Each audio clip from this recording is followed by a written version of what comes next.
नमस्कार हा. मंडळी. आनंदवारी कट्ट्यावर एक मुलाखत या सदरात तुमच्या सगळ्यांचं स्वागत आहे. आज ही मुलाखत खूप विशेष आहे, कारण आम्ही इतके दिवस 21 शब्द आणि त्याच्यावर लिहिलेले लेख ज्यांनी लिहिले त्यांची मुलाखत घेत होतो.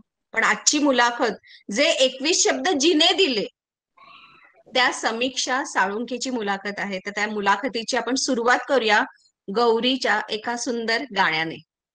Gauri, over to you. हो. हम्म. केतकीच्या बनी तिथे नाचला ग मोर. केतकीच्या बनी तिथे नाचला ग मोर. गहिवरला मेघन भी सोडला ग धीर. केतकीच्या बनी तिथे नाचला ग मोर. पापणीत साचले अंतरात रंगले. पापणीत साचले अंतरात रंगले. प्रेम गीत माझिया मना मनात धुंदले. ओठांवरी भिजला ग आसावला सूर. गहिवरला मेघन भी सोडला ग धीर. केतकीच्या बनी तिथे नाचला ग मोर. भाव फूल रात्रीच्या अंतरंगी डोलले. धुक्यातुनी कोणी आज भावगीत बोलले. भाव फूल रात्रीच्या अंतरंगी डोलले. धुक्यातुनी कोणी आज भावगीत बोलले. डोळ्यात डोळ्यात पाहिले कौमुदीत नाचले. स्वप्नरंग स्वप्नीच्या सुरात थांबले. झाडावरी दिसला ग भारला चकोर. गहिवरला मेघन भी सोडला ग धीर. केतकीच्या बनी तिथे नाचला ग मोर. धन्यवाद. छान छान, वा वा.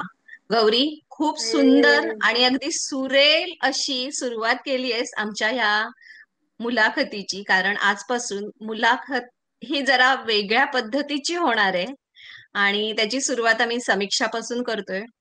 Over to Swaraj. All the best. Thank you. Thank you so much.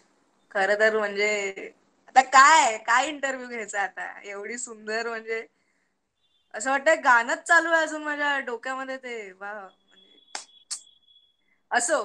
तर आज आपण समीक्षा साळुंखे हिचा इंटरव्ह्यू घेणार आहोत. समीक्षाबद्दल आपल्याला कळेल इंटरव्ह्यू मध्ये, पण मी समीक्षा बद्दल समजा एका वाक्यात आपल्याला सांगायचं असेल तर समीक्षा ही अशी व्यक्ती आहे जी अगदी निरागस, अगदी निस्वार्थीपणे कोणाचीही मैत्रीण आहे. म्हणजे खूप निस्वार्थी मैत्रीण आहे सगळ्यांची. तिचा कधीच म्हणजे कोणत्याच तिच्या मैत्रीमध्ये कधीच स्वार्थ नसतो. म्हणजे ती कमाल आहे, शब्द नाहीयेत. म्हणजे मी एवढं प्रिपरेशन केलंय तिचं, एवढं मी काय बोलायचा विचार केलाय, पण आज मला ते बोलता येत नाही. मला कळेल, म्हणजे तुम्हाला कळतंय की म्हणजे ते काय आहे. म्हणजे खूप सांगावं असं वाटतंय, पण मी खूप नाही बोलू शकत. असं अष्टपैलू, हो निलिमा समनीच बोलला अष्टपैलू, एका शब्दात सांगितलं अष्टपैलू, तशीच आहे खरंच. तर आपण आज थोडी वेगळी मुलाखत घेणार आहे. आपण आज क्वेश्चन्स मी डायरेक्ट विचारणार नाहीये, थोडा आपण गेम खेळणार आहे. तर पहिल्या गेमचं नाव आहे 1 2 का 4. तर हे फ्लॅग कार्ड एक दिसतंय का, 1 2 का 4? येस. फार दिसलं मेहनतीने बनवलंय आहे. नंतर दिसलं. बोलायचं नाही अक्षर घाण्याने, हे ते हेच आहे, जे काय आहे ते हेच आहे. ठीक आहे, तर ह्याच्यावरती 1 2 4 असं डायरेक्ट लिहिलेले फ्लॅग कार्ड्स आहेत, छोटे स्टिकी नोट्स आहेत. तर तू कोणता पण एक नंबर बोल, त्याच्या मागे क्वेश्चन आहे. तू जो नंबर बोलशील ते मी कार्ड ओपन करणार ओके. आणि तुला क्वेश्चन विचारणार. तर तो 1 2 आणि 4 असं 1 2 का 4 असं आहे. म्हणजे 1 2 आणि त्याच्यामध्ये 4 हेच हा, हे तीन 3 तीन नंबर नंबर. आहेत. ओके. हो, त्याच्यामधला आता तू एक नंबर सिलेक्ट कर. आता तू बोलायस 1 नंबर सिलेक्ट कर, तर मी 1 नंबरच सिलेक्ट करते ना. असं असं हे बघ, हे काय आपला डिओ कॉल नाहीये. हे तू असं 1 बोलला नंबर. म्हणून मी असंच करणार. बरं चल, 1 नंबर. आता मला सांगितलेलं आहे की तुझी खेचायची नाही. ओ हो. हो, तर लहानपण असं आलेलं आहे. तर हो. तुझं थोडं लहानपणाबद्दल आम्हाला सांग ना, कारण की आम्हाला आत्ताची समीक्षा माहितीये, अजूनही समीक्षा लहानच आहे आणि तिने लहानच राहावं असं आम्हाला सगळ्यांना वाटतं. पण समीक्षा लहानपणी कशी होती आणि काय तुझं एकंदरीत ऍडव्हेंचर झालं, कारण की आय एम डॅम शुअर समीक्षा लहानपणापासूनच काहीतरी वेगळी असणार, म्हणूनच ती आता अशी आहे. तर अ, थोडक्यात सांग तुझ्या लहानपणाबद्दल. थोडक्यात सांगायचं झालं ना, तर लहानपणी एक अतिशय शेंबडी आणि बावळट मुलगी म्हणता येईल आम्हाला. वा. कारण हो, हे होतं, बुद्धिमत्ता आई बाबांकडून आली होती, त्यामुळे शाळेमध्ये वर्गात हुशार जे स्कॉलर लोक असतात त्यांच्यामध्ये मी असायचे. पण ती आवड कधीच नव्हती, ते फक्त आलं होतं देणं पहिल्यापासून, त्याच्यामुळे ते असायचं. पण मला खेळायला खूप खूप आवडायचं. मला रोज संध्याकाळी 5 वाजले की खाली खेळायला जायचं हा नित्य नियम होता. आणि त्याच्यापुढे किती वाजेपर्यंत खेळायचं हे आईवर डिपेंड करायचं, पण मला जास्तीत जास्त वेळ खेळायला आवडायचं. आणि त्याच्यासाठी म्हणजे काही पण म्हणजे त्याच्यासाठी गुणी मुलीसारखी शाळेतनं आल्या आल्या होमवर्क कम्प्लीट करणार म्हणजे करणार. मी त्या फक्त तिथे जाताना कोणी मला किटकिट करू नये म्हणून तो होमवर्क करायची. बाकी मला काय त्यात फार इंटरेस्ट होता किंवा काय असं काही नाही. अगदी लहान होती ना तेव्हा मी सांगते तुला, आय थिंक मी छोटा शिशू मोठा शिशू मध्ये असताना मला हे आई बाबा सांगतात की माझी पुस्तकं पाठ असायची पहिल्यापासून एंड पर्यंत. अ अननसाचा पासून शेवटी जे काय असेल तिथपर्यंत मला ते पाठ असायचं. त्याच्यामुळे हुशार मध्ये गिनती झाली. मी स्वतःला तेवढी मानत नाही, पण हे खरं आहे की खेळायला खूप आवडायचं, त्याच्यामुळे शाळेमध्ये पण स्पोर्ट्स मध्ये वगैरे असायची. प्लस हुशार मुलगी, प्लस स्पोर्ट्स, प्लस वक्तृत्व स्पर्धांमध्ये वगैरे भाग घेणं, ते मला करायला लावायचं लोक. आणि मी करायची कारण मला ते आवडायचं, नवीन नवीन गोष्टी करून बघायला. सो ते आपोआपच एक वलय येत गेलं लहानपणापासूनच आजूबाजूला. त्याच्यामुळे मुली थोड्याशा जळक्या असतात म्हणतात ना, त्याच्यामुळे थोड्या लांब राहायच्या. त्याच्यामुळे माझ्या लहानपणापासूनच मुलं, असा मुलांचा गोताळा खूप असायचा. मित्र खूप व्हायचे माझे. आणि एक मला वाटतं 7वी नंतर जेव्हा आपल्याला शिंग विंग फुटतात असं म्हणतात शाळेतले शिक्षक, त्या काळामध्ये मी थोडे दिवस अशी लास्ट बेंचर पण होती. त्याच्यामुळे ती पण सगळी धमाल अनुभवली. लास्ट बेंचवर बसून काय काय गमती जमती करतात ते सगळं सगळं. आणि खूप क्रिएटिव्ह लोक आजूबाजूला पण होते. माझ्या ज्या मैत्रिणी होतात, मोजून 3 मैत्रिणी आहेत माझ्या शाळेतल्या, त्याच्यामुळे तेव्हा पण तेवढ्याच होत्या, आत्ताही आतापर्यंत त्या साथ देतात. तर त्यांची माइंड खूप क्रिएटिव्ह होती. भले ते आता वेगवेगळ्या फील्ड्स मध्ये असतील, पण त्यांच्यामुळे ना नवीन नवीन काही ना काही करत राहायचो आम्ही. प्रोजेक्ट करायचो. एक 6वीत असताना आम्ही असं खूपच म्हणता येईल बालिश कवितांचा संग्रह काढलेला आणि स्टाफ रूम मध्ये जाऊन 10-10 रुपयाला विकलेला. आईने मला प्रिंटआउट काढून आणून दिला होता. आणि ते खूप म्हणजे खूप बालिश कविता होत्या. त्यातली मला तर काही आठवत सुद्धा नाही आणि त्या कुठे आहेत काय काहीही माहिती नाही. पण तेव्हा तो एक उद्योग केला होता. तर असं आजूबाजूचे लोक क्रिएटिव्ह असल्यामुळे आणि करायचं हे तेव्हाची उर्मी होती, त्याच्यामुळे ते करत गेलो असं झालंय. आणि खेळण्याच्या बाबतीत मी कबड्डी खेळायचे. खूप आवडायचं मला. म्हणजे मी स्टेट लेवल पर्यंत सिलेक्शन पण झालं होतं, पण नंतर 10वी आली त्याच्यानंतर मग ते राहून गेलं त्या अभ्यासाच्या ह्याच्यामध्ये. कारण स्कॉलर होती ना, मेरिट मध्ये येण्याच्या अपेक्षा होत्या सगळ्यांना. अर्थात त्या काही पूर्ण नाही झाल्या कोणाच्या, पण चांगले मार्क्स मिळाले. That was not bad. आणि आणखी काय सांगू लहानपणाबद्दल, तू काहीतरी विचार. काहीतरी लहानपणीचा असा गमतीदार किस्सा सांग ना, जे ऐकून आम्हाला वाटेल हा हा हे समीक्षाचं बालपण असू शकतं, बरोबर आहे, असंच असेल ती. असं काहीतरी गमतीदार सांग काहीतरी. गमतीदार, ओ माय गॉड. सोहमला पाडलंयस, सोहमला मारलंयस, गमती ह्या शिवाय काहीतरी सांग वेगळं. नाही तुझं नाही, असं सांग. तसं काही नाही सांगणार. गमतीदार म्हणजे माझ्या आणि ताईचे खूप किस्से व्हायचे. मी मोठी बहीण असल्यामुळे तीच आणि माझी भांडणं फार वाईट लेवलची असायची आणि खूप बालिश पण असायची. पण त्यातल्या त्यात आमची युनिटी एका गोष्टीवर व्हायची, ती म्हणजे चहा. आम्हाला चहा खूप आवडायचा आणि आम्हाला अलाउड नव्हतं अर्थातच दूधच प्यायचं, हे असं असायचं. आणि त्याच्यामुळे आई बाबा बाहेर पडले ऑफिससाठी की ताईला चहा बनवता यायचा. मी खूपच लहान होते. तर आम्ही दोघे मस्त प्लॅन करायचो. एक वेळ असायची ठरलेली, काहीतरी तेव्हा टीव्हीवर कुठला तरी कार्यक्रम लागायचा, शक्तिमान वगैरे असेल, आय डोंट नो. तर तो स्टारवाला ना, मला माहिती. त्यावेळेला बरोबर ताई छानपैकी चहा बनवायची. हा. चहा, टोस्ट, खारी, जे काय ते असं मस्त तेव्हाचा माहिती, तो खारीवाला पिटारा घेऊन फिरायचा कॉलनीमध्ये, तर त्याच्याकडे जाम टेस्टी असायचे. तर ते चहा बुडवून खाण्यासाठी म्हणून ताई चहा बनवायची आणि आम्ही दोघी ना असे टीव्ही समोर अशा हे असं बसकर अंथरायचो आणि त्याच्यावर ना असे शेट सारखे बसून चहा प्यायचो आणि शक्तिमान बघायचो. ही एक मला फार आवडणारी आणि आता पटकन आठवली ती तीच आहे की असं मस्त ना असे बसायचो आम्ही पाय पसरून वगैरे आणि ते चहा बिस्किट बुडवून बुडवून खाणार.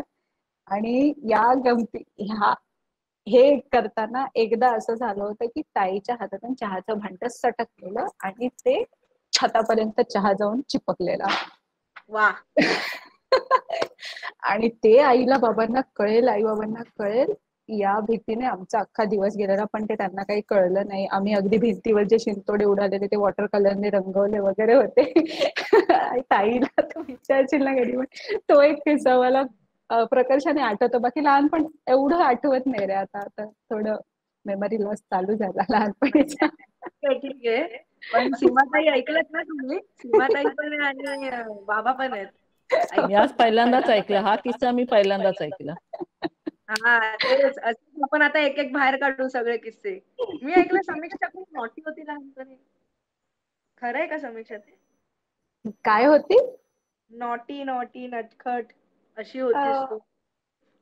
कुणाकडून ऐकलंस माहिती नाही, त्याच्यावर डिपेंड करतं. त्यामुळे खरं खरं सांगायचं. नाही रे, मी नॉटी नाही बोलू शकत स्वतःला. मी स्वतःला खूप गुणी समजायची, कारण मोठी बहीण आहे त्याच्यामुळे. खोटं नाही बोलायचंय प्लीज. समीक्षा, आपला गुगल मीटचा इंटरव्ह्यू, खोटं बोलू नकोस प्लीज. नाही खोटं नाही बोलेल. आय थिंक मी काही गोष्टी म्हणजे मला असं आठवत नाही रे. ते माझ्याबद्दल कोणी सांगितलं तर मला आठवेल कदाचित. पण हे मला माहित होतं की ताईला ज्या गोष्टींवरनं मार पडायचा त्या गोष्टी मी कधी आयुष्यात केल्या नाहीत. कारण ते पुढच्या ठेस मागचा शहाणा म्हणतात ना, त्याप्रमाणे मी शहाण्यासारखी राहायची. हा बाबा, या बाबतीत ताईनं मार खाल्ला, ओके, हे आपल्याला नाही करायचं, ह्याच्यापासून घाबरायचंय. एवढं मला, तेवढी स्ट्रॅटेजी होती माझी लहानपणीची. मला आज कळलं की आजच्या इंटरव्ह्यूला ताई का आली होती. बरोबर. ठीक आहे, तर मग आपण पुढे वळूया आता. 2 आणि 4 असे 2 नंबर दिलेत.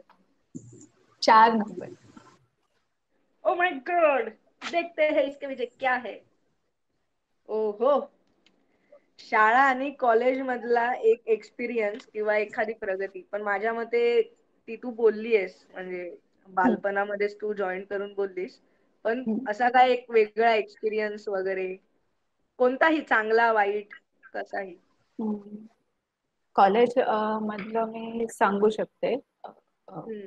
खूप अनएक्सपेक्टेडली मी थर्ड इयरला सेकंड रँक मिळवलेला. कुणालाच एक्सपेक्टेड नव्हतं.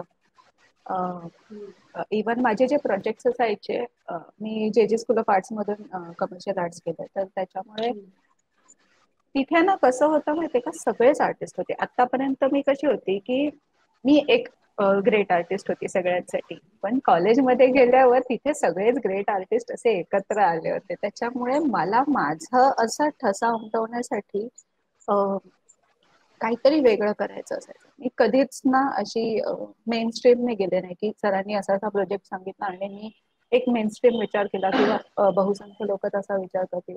मी तो विचार करायचे, नाही असं नाही, पण तो पहिल्या बाजूला चालायचे विचार करून, आणि मग त्याच्यापेक्षा वेगळं काही करता येते का आपल्याला ते बघायचे. तर असं मी फर्स्ट इयरलाच असताना एक 3D प्रोजेक्ट आम्हाला असतं, तर ते पॉप्युलेशनच्या बाबतीत केलेलं. एक असं मोठं पुस्तक बनवलेलं आणि त्याच्यामध्ये छोटी छोटी हातापायांच्या काड्या असणारी माणसं 3D पेपर कटआउट्स मध्ये बनवली होती. आणि ते खूप अप्रिशिएट झालेलं. प्राइज ऑफकोर्स दुसऱ्या कुणाला तरी मिळालं ज्याने ओरिगामीचं प्रोजेक्ट केलं, पण ते अप्रिशिएट खूप जणांकडून झालं. मला येऊन येऊन भेटून लोकांनी सांगितलं की ही आयडिया खूप मस्त होती, आणि ते मला खूप आवडलेलं तेव्हा. आणि सेकंड असंच झालं कॉलेजमध्ये थ्रू आउट, असंच झालं की अवॉर्ड्स कुठलेही नाही मिळाले, पण काम खूप अप्रिशिएट झालं, कारण नेहमीच वेगळ्या विचाराचं असायचं, काहीतरी वेगळ्या प्रवाहातलं असायचं. त्याच्यामुळे ते खूप अप्रिशिएट व्हायचं. आणि त्याच्यामुळे मला एकदा मैसूरला जाऊन एक वर्कशॉप अटेंड करण्याची पण संधी मिळाली होती. त्या थर्ड इयरला जेव्हा मला रँक मिळाला त्याच्यामुळे, तो त्याचा पण पूर्ण खर्च कॉलेजने केलेला अर्थातच. तर ते खूप छान एक्सपिरियन्स होता. तिथे म्हणजे भारतातल्या वेगवेगळ्या आर्ट कॉलेज मधली मुलं आली होती आणि त्यांच्या वेगवेगळ्या आर्ट फॉर्म्स बघायला मिळाले, त्यांच्याशी कम्युनिकेशन करायला मिळालं की तिथल्या आर्ट स्कूल्स मध्ये कसं काय होतं. आणि तेव्हा मला कळलं की आमचं कॉलेज खूप भारी आहे, आमचे टीचर्स खूप भारी आहेत, आणि ते जसं शिकवतात तसं सगळीकडे शिकवत नाहीत. जेचं उगाच नाव नाही हे मला त्यावेळेस कळलं. हा एक किस्सा आहे. आणि त्याच्यानंतर एकदा म्हणजे अवॉर्ड्स न मिळण्याचं ना थोडंसं दुःख व्हायचं, नाही म्हटलं तरी असं थोडंसं व्हायचं. अच्छा, म्हणजे पण ते कधी गेले जेव्हा रवी जाधव सर जेव्हा आले आमच्या अॅन्युअलला चीफ गेस्ट म्हणून, पहिलं वाक्य त्यांनी सांगितलं, मला कधीही कॉलेजमध्ये अवॉर्ड्स मिळाले नाही. त्या वाक्यावर त्यांनी ज्या टाळ्या घेतल्यात त्या वाक्यावर ज्या टाळ्या पडल्यात ना, त्या सगळ्या माझ्यासारख्या मुलांच्या की ज्यांनी कधी अवॉर्ड्स नाही मिळवले पण काम भारी करत राहिले. सो ते खूप मोठं बूस्टर होतं आमच्या सगळ्यांसाठी. म्हणजे तिथे तू अवॉर्ड नाही मिळवू शकला म्हणून टॅग मधला प्रत्येक अवॉर्ड तू मिळवतेस का? नाही असं काही नाही. बरं. पण म्हणजे मला असं फार असं वाटतं की शाळेत तू एवढी हुशार होतीस, मग तू असं या फील्ड मध्ये का आलीस? तू तर सायंटिस्ट वगैरे झाली असतीस ना चांगली. हा प्रश्न मला अपेक्षित होता तुझ्याकडून, कारण हा सगळ्यांनी विचारून झाला. म्हणजे मी केळकरला होते 11वी-12वीला, आणि मी आपली मोठी ड्रॉइंगची बुक घेऊन नेहमी फिरायचे, कारण माझा क्लास असायचा कॉलेजमध्ये. आणि सगळे माझं ड्रॉइंग बघून हेच बोलायचे, तू सायन्स में क्या करी है, साइंस क्यों लिया, आर्ट्स लेना था. मैं बोला यार आर्ट्स में ये सब थोड़ी, ड्राइंग थोड़ी सिखाते हैं, ड्राइंग तो होता नहीं है. और सायन्स मी याच्यासाठी घेतलेलं की मी प्रॅक्टिकल्स मधून पास होऊन जाईल, ते कारण इन हाऊस मार्क्स मला फक्त पास आउट व्हायचं होतं 12वीला, कारण तेवढीच रिक्वायरमेंट होती जेच्या ऍडमिशन साठी. सो मी त्याच्यासाठी सायन्स घेतलं होतं. आणि तेव्हा खूप लोक चाट पडायचे, आणि केळकर सारख्या कॉलेजमध्ये मी एक सीट अडवणं म्हणजे हे खूप मोठं पाप केल्यासारखंच होतं. खूप मोठं पाप केलं. पण हो, खूप जणांच्या अपेक्षा असायच्या की मी डॉक्टर मेडिकलला जावं किंवा असं काहीतरी मेनस्ट्रीम करावं. पण लहानपणापासून हे पक्क होतं की मी आर्ट फील्ड मध्ये जाणार. आणि नशिबाने मला गुरु पण तसे मिळाले. मला शाळेत असणारे जे शिक्षक होते पितळचे, जे नेहमी एनकरेज करायचे. आणि त्याच्यानंतर त्यांचे 20 वर्षापूर्वीचे विद्यार्थी हे माझे नंतरचे गुरु झाले. त्याच्यामुळे ती एक गुरु शिष्य परंपरा अशी पुढे गेली, थोडीशी पिढी पुढे गेली आणि ते छान जमून आलं ते सगळं. म्हणजे मला नक्कीली अशी माणसं भेटत गेली ज्यांच्यामुळे मी या फील्डमध्ये राहिली शेवटपर्यंत. वा वा वा. नाही, खूप चांगलं आहे, खूप इन्स्पिरेशन म्हणजे देणार आहे. आणि तुझं आर्ट तर मग कमालच आहे, त्याला काही तोड नाही. म्हणजे तुझ्या गुरु खरंच खूप म्हणजे असतील तसे. असे आता दुसरं जे चिठ्ठी होती ना त्याच्यामध्ये होतं एज्युकेशन. तर त्यामुळे तो तर झालेला आहे मुद्दा. त्यामुळे आपण काय आता हा म्हणजे बघ, क्रिएटिव्ह माणसाचा इंटरव्ह्यू म्हणून क्रिएटिव्ह चिठ्ठ्या होत्या. ई एज्युकेशन असं म्हणजे जमतंय ना थोडंफार, असं होत जमतंय ते. टायपो. हा हा, टायपो जमतोय. तर आता next, colour which colour do you want, असं या राऊंडचं नाव आहे. ओ वाव, आमचा ओ लहानपणीचा माय आवडता गॉड, मेहनत केली आहे पोरानं. जीन्सचं जॅकेट वगैरे घालून आलेलं आहे, तिथेच कळते सर्व मेहनत, माहितीये ना. नक्कीच. सीमाताई म्हणतायत लहानपणी चोरावर मोर आला की काय मोरचे चित्र काढलं. हो, मी पहिलीत असताना एक मोराचं चित्र काढलं होतं, जे मी बरं. प्रिन्सिपल मॅडमना आईने मला दाखवायला लावलं. तेव्हा मोडकबाई होत्या, मी कल्याणच्या सुभेदार शाळेत होती तेव्हा, सुभेदार हम्म, होत्या शाळेत. हम्म. आणि त्या मॅडमने माझं खूप कौतुक केलेलं. म्हणजे ती एक मोमेंट आहे जी मला आठवते की शाळेच्या ग्राउंड मध्ये आम्ही उभे होतो आणि मॅडमने मला ते चित्र बघून शाबासकी दिलेली आणि खूप कौतुक केलेलं. म्हणजे मला असं गालावरनं हातबीत फिरवून ती एक मोमेंट मला आठवते अजूनही. तर हा, तर ते एक सुरुवात होती त्या चित्रकलेची. आईनेच मला तो मोर काढायला शिकवलेला. हा, म्हणजे आणि कुठेतरी तुझ्या कलेचं बीज शाळेतच पेरलं गेलेलं, असं हो, काहीतरी डेफिनेटली. मी अजूनही मी लहान मुलांना शिकवते तेव्हा मोर तसाच काढायला शिकवते जसा मला आईने काढायला शिकवलेला. अगदी तेच शब्द सीमाताईंना वापरून तू क्रेडिट दिलंस म्हणजे इंटरव्ह्यू पूर्ण झाला. नाचणारा मोर होता तो. नाचणं, अरे हे महत्वाचं आहे. म्हणजे मोर बसलेला नव्हता, झाडावर नव्हता, नाचत होता तो. मग त्याच्यानंतर पाऊस पडला असेल ना ग्राउंडवर. हो. कौतुकाचा बरं, पाऊस पडलेला. चला आता पुढच्या राऊंडकडे आपण वळूया. हे असे कलर्स आहेत, एक आहे स्काय हा. ब्ल्यू, एक आहे पिंक, एक आहे ग्रीन. याला काय म्हणतात? मॅजेंटा. मजेंडा. आणि हा आहे येल्लो. नाही म्हणजे काय, चुकीचं नाव घेण्यापेक्षा आर्टवाल्या माणसाला विचारावं बाबा याला काय बोलतात. तर हा, येल्लो. आता याच्यामध्ये सगळ्यात कोणतं तरी एक सिलेक्ट कर. पहिला मी घेईन येल्लो. माझा फेवरेट कलर आहे येल्लो. ओहो, येल्लो. येल्लो के पीछे क्या है? कॉकिंग आहे, कॉकिंग. दिसतंय का कॉकिंग? कुकिंग. हा, कुकिंग. ओके. कॉकिंग. तर कुकिंग बद्दल मला हे विचारायचंय, तू घरात जेवण बनवतेस का? हो. खरंच बनवते? हो, खरंच आणि बनवते. ते ते खाऊन मग लोक असतात म्हणजे दुसऱ्या जिवंत दिवशी राहतात अरे, हा हा, राहतात.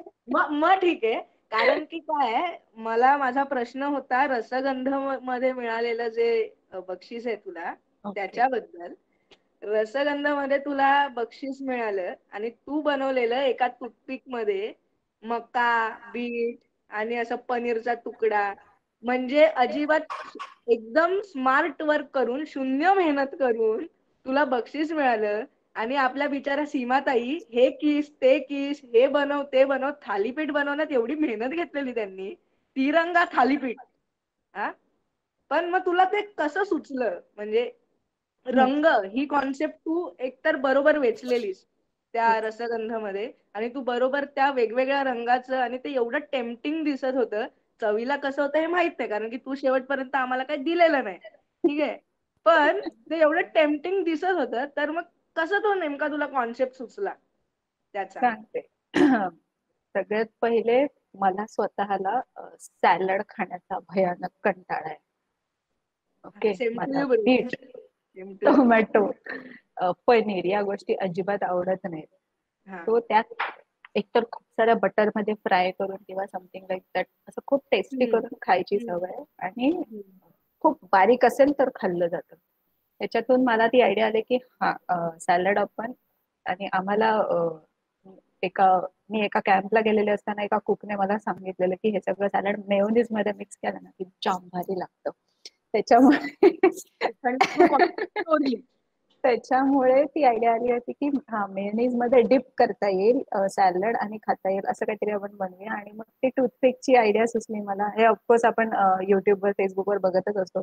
काही काही चायनीज बायकांचे ना टिफिन पॅक करण्याचे व्हिडिओज असतात की सोमवार ते शुक्रवार ते मुलांना काय काय देतात. त्याच्यात मी कॉर्नचं असं बनवलेलं बघितलेलं. मक्याचे दाणे टूथपिक मध्ये घुसवून घुसवून त्याचे जे बार्बिक्यू टाईप केलेलं ते पाहिलं होतं. तर त्याच्यावर मला ती आयडिया सुचली की हा आपण असे एकत्र लावले तर ते असं सेम कलर्सचं असं छान असा पिसारा असल्यासारखं ते झालं. असं माझ्या डोळ्यासमोर लगेच व्हिज्युअल्स लगेच उभे राहतात. कलर्स बघितले की व्हिज्युअल्स लगेच उभे राहतात. एक्सपर्टीज आहे ती. हा. येस.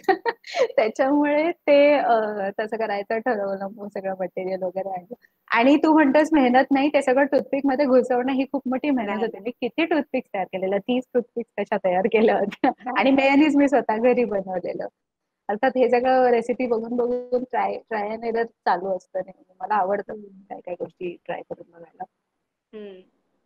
आणि बघा, सिम्पल अर्चना, मध्ये करण्याचं हे तर म्हणजे कॉलेज पासून आहे. कारण की आमचे कॉलेजचे पेपर्स जे असायचे ते 1.5 दिवस असायचे. बापरे. त्याच्यामुळे हो, तर आम्हाला जास्त आणि परीक्षा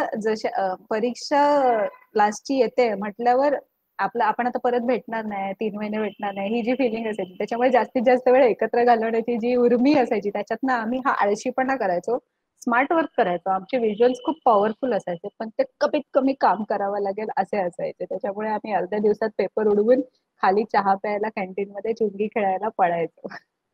त्याच्यातनं हे आलेलं आहे थोडस की स्मार्ट करायचं, पण मेहनत कमी करायची, उगाचच नाही वाढवायची. वा, आपल्याकडे लगेच म्हणजे बघा किती हौशी लोक आहेत. लगेच आपल्याकडे फोटो आलेले आहेत त्याचे. तर हे बनवलेलं समीक्षाने म्हणजे आता सगळ्यांना दिसलं असेल काय क्रिएटिव्ह माणसाचा आपण इंटरव्ह्यू घेतोय. इमॅजिन धिस असं प्लॅटर मध्ये, हे तर मला खूपच आवडलेलं. आणि असं तू सर्व केलेलं आठवतंय मला. येस. वा वा वा वा वा, जबरदस्त. वा, मस्त आठवण जागी झाली. परत करायला पाहिजे ही गोष्ट. परत करायला पाहिजे आणि ते आमच्या पोटापर्यंत पोहोचलं पाहिजे. तू ये घरी तेव्हा करूया आपण. हा, म्हणजे परत करायला म्हणजे लाडातच. ठीक आहे, आता आपण पुढच्या याच्याकडे जाऊ. Yes. 4 next colour. Colour green. Green green green. Drawing. अरे यार. नाही नाही, अरे यार काय, आपण तू मास्क प्रश्न विचार. पेंटिंग बद्दल बोलणार आहे. ओ ओके. मास्क पेंटिंग मध्ये ती कल्पना एकतर सगळ्यांना समजव की तुझे काढलेलंच ते काय होत. येस. मी जे माझ्याकडे मास्क पेंटिंग करायचं हे जेव्हा ठरलं तेव्हा आईने मला 2 कलरचे मास्क आणून दिले. एक होता स्किन कलरचा, हा असा वाला, आणि एक होता मस्त माझा आवडता कलर डेनिम कलरचा असा होता. तर अर्थातच ब्ल्यू कलर बघितलं की पहिले आठवते आमची डेनिमची जीन्स. आणि त्यातनं मग मी विचार केला त्या टेक्स्चरवर काय करता येईल आपल्याला. माझ्या डोक्यात होतं मी जे काही व्हिज्युअल करेल ते थोडंसं एम्ब्रॉयडरी सारखं करू का, की ड्रॉइंगच एम्ब्रॉयडरी सारखं दिसेल असं काही करता येईल का. पण मग मला ही कन्सेप्ट सुचली की नाही, आपण त्यात ते छोटस पॉकेट दाखवलं जे आपण कॉइन साठी वापरतो जनरली. ते कशासाठी असतं ते अजूनही कळलेलं नाहीये मनुष्य जातीला, पण ठीक आहे. ते जे असतं छोटस पॉकेट कॉइन साठी जे आपण वापरतो ते ड्रॉ करण्याची, कारण त्याच्यामध्ये ना आपोआप एक स्माइली बनत होता. तर माझ्या डोक्यात ते आलं की हा आपण हा सेल्फ कलर वापरून, म्हटलं ना कमीत कमी काम करायचं, स्मार्ट काम करायचं कमीत कमी. म्हणजे रंग पूर्ण रंगवत नाही बसायला लागलं मला, फक्त ह्याच्यातनं शेड्सच, फक्त डार्क कलरचं काम मला ह्याच्यात करायचं होतं. आणि ते करून तो इफेक्ट मिळवला जीन्सचा. खूप मस्त मला ते आवडलेलं काम. आणि कलर पेन्सिल्स अर्थातच माझ्या खूप खूप आवडतात. हा स्किन कलर मध्ये केलेला समीक्षा साळुंखे. कमाल स्किन कमाल कलर. कमाल. नाही पण मुळात ही जी कल्पना आहे ना की जेव्हा तो मास्क तू समोर पकडलेला ना, मला असं वाटलं की खरेच हात आहेत हे. म्हणजे त्याचं शेडिंग, त्याची डेप्थ. तर हे खरंच पण ना. जे होतं स्किन कलरचं ते पण सेम सेल्फ कलर मध्ये काम करणं, मोनोटोनस काम करणं, हे मला खूप आवडणारी गोष्ट आहे. की एकाच कलर मध्ये फक्त डेप्थ देऊन आणि हायलाइट्स देऊन त्याच्यातनं व्हिज्युअल्स तयार करणं हे मला आवडतं बेसिकली. मोनोटोनस काम खूप जण नाही करत. खूप जणांना जेव्हा आपण दुसऱ्यांसाठी काम करतो तेव्हा खूप कलर्स वापरणं, ते अट्रॅक्टिव्ह होईल असं बघणं हे बरेच जण पसंत करतात.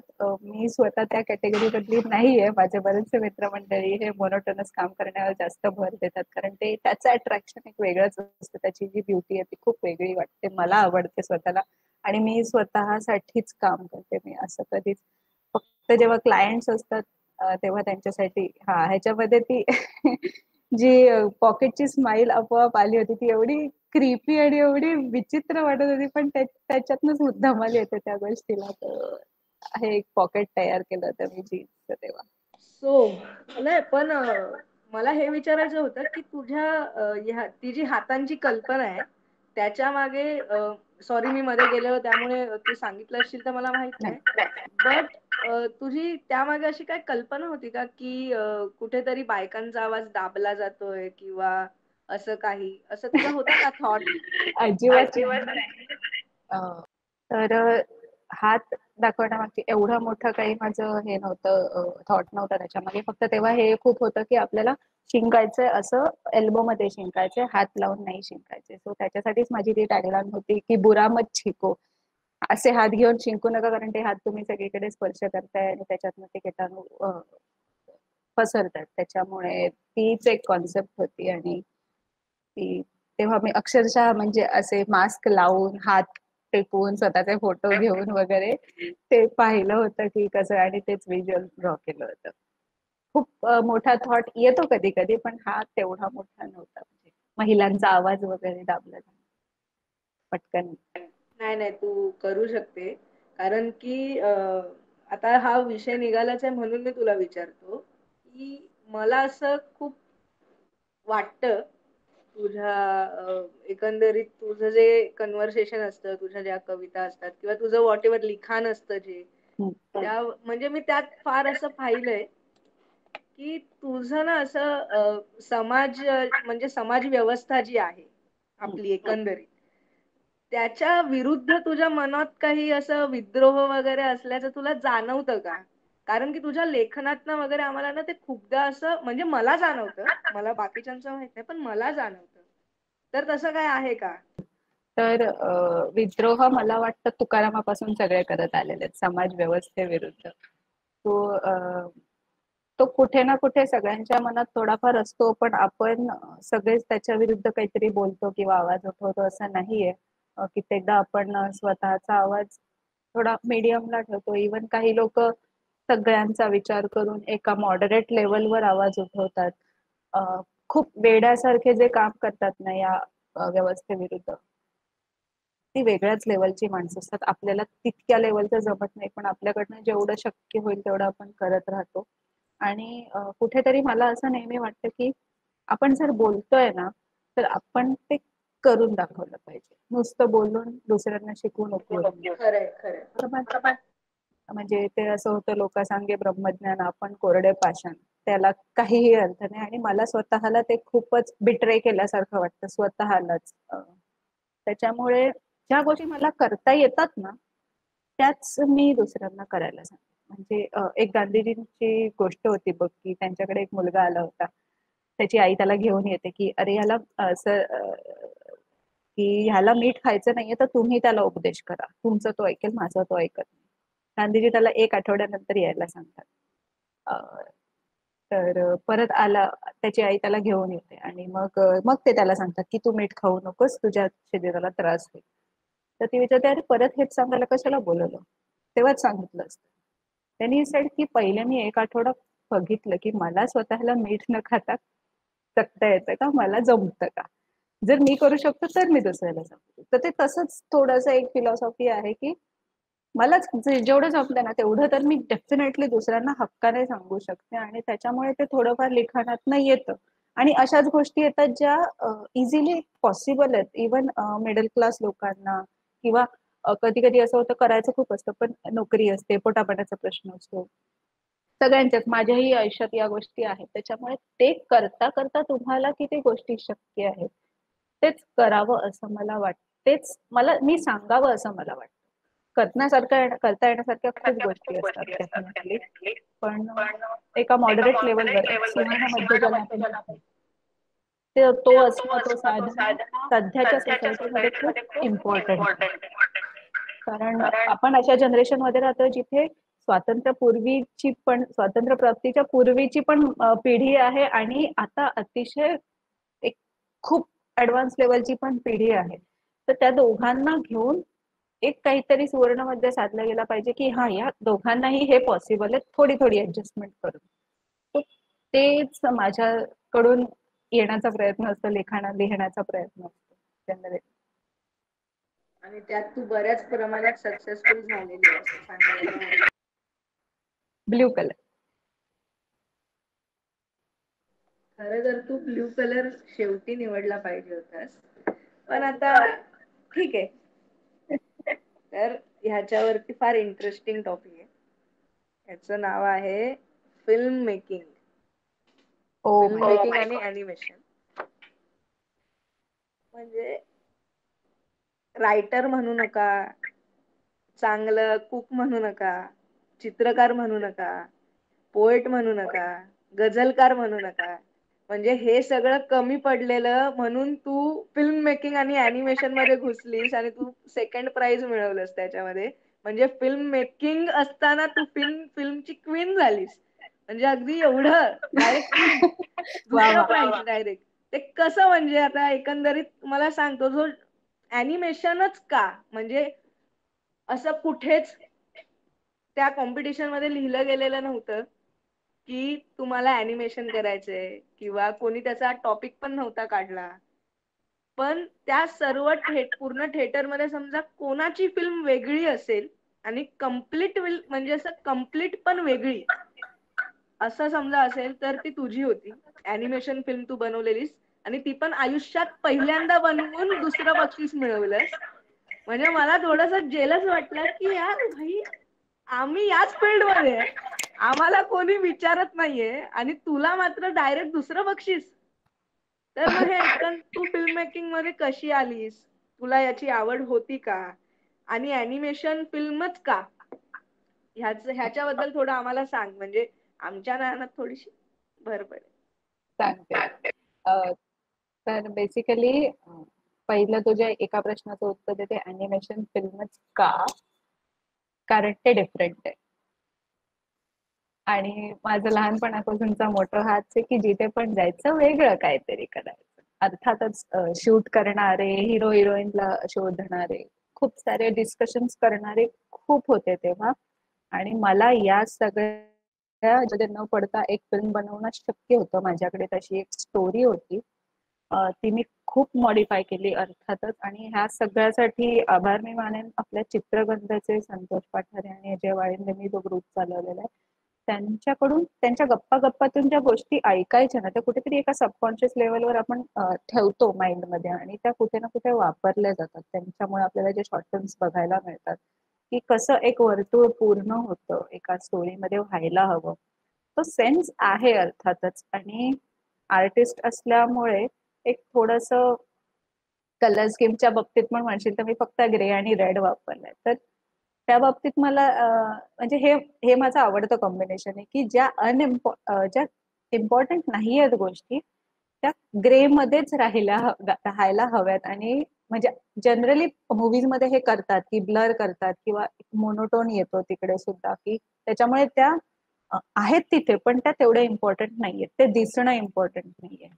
तशाच प्रकारे मी ह्याची कलर स्कीम ठरवली होती. मला रेड आणि ग्रीन हे ग्रे वर बघायला भयंकर आवडतं सगळ्यात पहिली गोष्ट, त्याच्यामुळे ती कलर स्कीम ठरवली. नशिबाने स्टोरी पण माझी तशीच होती.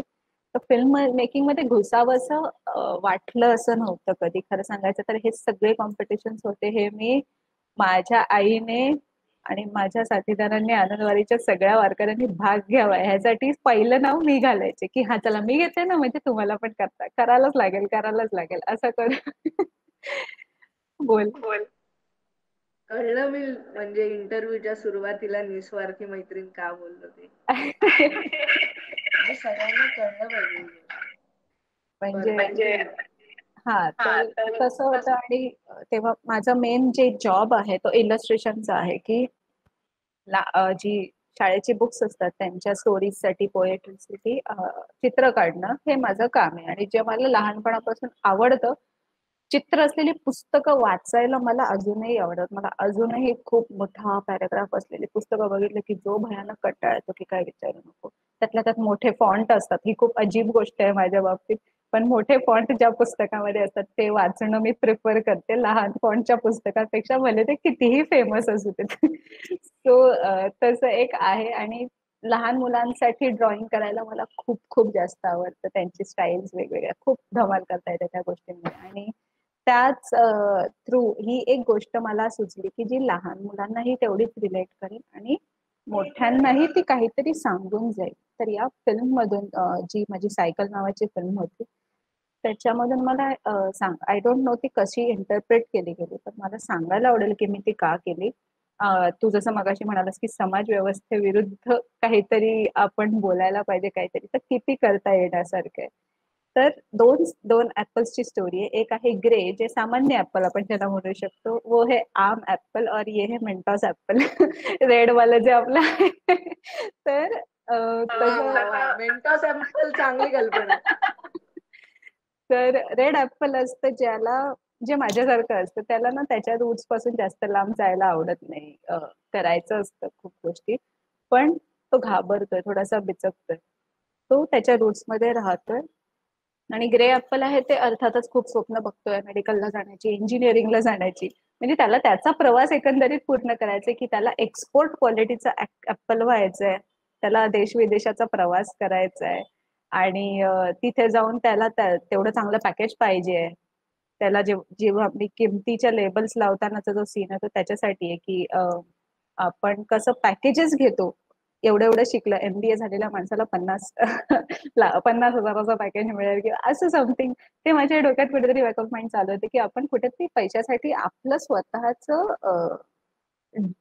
जे ड्रीम्स असतात, नॉट नेसेसरी की तुमचे ड्रीम वेगळे असतात आणि तुम्ही त्या स्ट्रीम, कधी कधी तुमचं लहानपणापासून माइंडसेटच असा बनवला जातो की हा, ही तुझी ड्रीम लाईन आहे, ते तुझं ड्रीम हाऊस असलं पाहिजे, ते तुझा ड्रीम जॉब असला पाहिजे, ते तुझं ड्रीम पॅकेज असलं पाहिजे.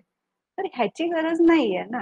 बघा ना त्याला काय आवडतं, पहिले त्याला थोडस निसर्गात वावरू तर द्या, राहू तर द्या. त्याला अगदी लहानपणापासून काय गरज आहे एक ड्रीम लाईन देण्याची.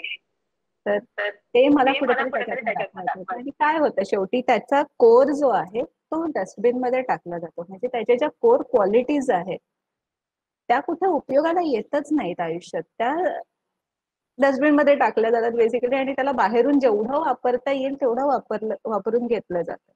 हा, त्याला थोडे दिवस एक छान राजासारखी सीट मिळते, हा त्याला बॉसगिरी करता, सगळं सगळं प्रवास वगैरे करता येतो, थोडा ऐश्वर्याम अनुभवता येतो, पण शेवटी त्याच्या जगण्याला अर्थ नाही राहत. आणि तेच हा जो ऍपल आहे, हा रेड ऍपल झाडाखालीच पडतो. Apple does not fall far from the T म्हणतात तसं, की तो झाडाखालीच कुठेतरी पडतो. एक खारुताई येते, त्याला खाऊन जाते, जे की त्याचं काम आहे. ऑफकोर्स ऍपल फळ पडलंय, कोणीतरी पशु प्राण्यांनी खाणं इम्पॉर्टंट आहे. तर तो खाल्ला जातो, तुडवला जातो काही प्रसंगी, जे आर्टिस्टच्या बाबतीत आपण बरंच बघू शकतो की कुठेतरी त्याची किंमत कमी केली जाते, पण तो तुडवला जातो. पण त्याच्यातनं एक नवीन ऍपल ट्री तयार होतं. तो कुठेतरी जनरेट करतो पुढची एक जनरेशन म्हणा, किंवा तो विचारांचा प्रवाह तो पुढे जनरेट करतो आणि तो मोठा वृक्ष होऊ शकतो. तर हे काम एका आर्टिस्टने करायला पाहिजे आणि तेच मी पण करण्याचा माझा प्रयत्न असतो जनरली. वा वा वा वा, खूप सुंदर खूप सुंदर. ही फिल्म एवढी सुंदर झालेली समीक्षा, म्हणजे मला एक क्षण असं वाटलं की मी तुझ्याकडून काहीतरी शिकलं पाहिजे. मला फिल्म मेकिंग येत नाही असं मला वाटलं. आणि हे खरं, मी अजिबात अतिशयोक्ती करत नाही, खरी गोष्ट आहे. मध्ये तू मुलांचं काहीतरी भावविश्व बोलत असताना थोडीशी भावूक झाली, तर मला तुला हे विचारायचंय, फिल्म मेकिंग बद्दल नाही बट लहान मुलांबद्दल आहे.